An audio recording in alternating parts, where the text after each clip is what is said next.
Around 20 people were burnt alive on Tuesday when a moving AC sleeper bus caught fire on the Jaisalmer-Jodhpur highway near Teyat village in Jaisalmer, Rajasthan.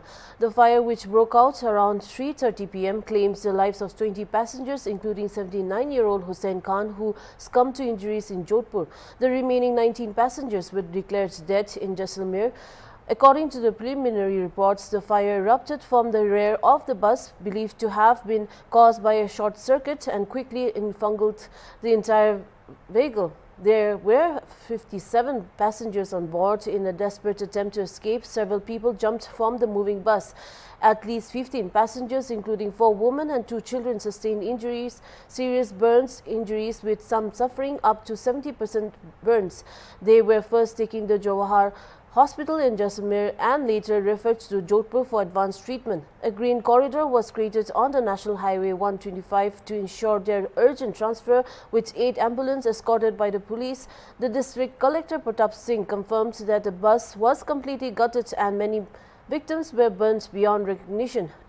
DNA and forensic teams from Jodhpur have reached the site to help identify the bodies. Meanwhile, President Draupadi Murmu said the loss of lives due to a fire in a bus in Rajasthan is extremely heartbreaking and prayed for speedy recovery for the injured. Vice President C.P. Radhakrishnan also condoles the deaths. Prime Minister Narendra Modi also expressed grief over the loss of the lives and announced an ex gratia of Rs 2 lakh for the next of kin of the deceased.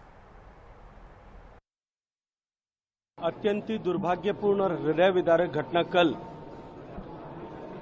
Jaisalmer Jodhpur के बीच में घटित हुई, जहां एक बस में आग लग जाने के चलते हुए लगभग 20 लोग काल कबलित हो गए, अनेक लोग घायल हुए हैं। 16 लोगों को जोधपुर के अस्पताल में भर्ती कराया गया है। मृतकों के प्रति, उनके परिवार के प्रति हार्दिक संवेदनाएं व्यक्त करते हुए जो घायल हुए हैं उनको ईश्वर शीघ्र स्वास्थ्य लाभ प्रदान करे, उनके कष्टों से उनको मुक्त करे और वो वापस ठीक होकर के घर जाएं, ऐसी उन सब के लिए ईश्वर से प्रार्थना करता हूं। निश्चित रूप से दुर्भाग्यपूर्ण है, जांच का विषय भी है। एक बार जांच की रिपोर्ट आ जाने के बाद में ही इस विषय पर आगे टिप्पणी करना समीचीन होगा। लेकिन मैं इतना अवश्य कहना चाहता हूं, इस घटना को लेकर के जिस तरह की संवेदनशीलता देश के माननीय प्रधानमंत्री जी ने, जब उनको ये विषय संज्ञान में लाया गया, रात को चर्चा के बाद में उन्होंने तुरंत सभी मृतकों के लिए प्रधानमंत्री राहत कोष से 2 लाख रुपए प्रति मृतक और 50,000 रुपए हर घायल के लिए तुरंत सहायता राशि के रूप में घोषित की है। राजस्थान के सम्मानीय मुख्यमंत्री जी ने भी अतीव संवेदनशीलता का परिचय देते हुए शीघ्र स्वयं वहां जैसलमेर और जोधपुर जाकर के घायलों के हालचाल जानने और उनको पूरी चिकित्सकीय सहायता मिले, इसको व्यवस्था को सुनिश्चित करने के निर्देश दिए।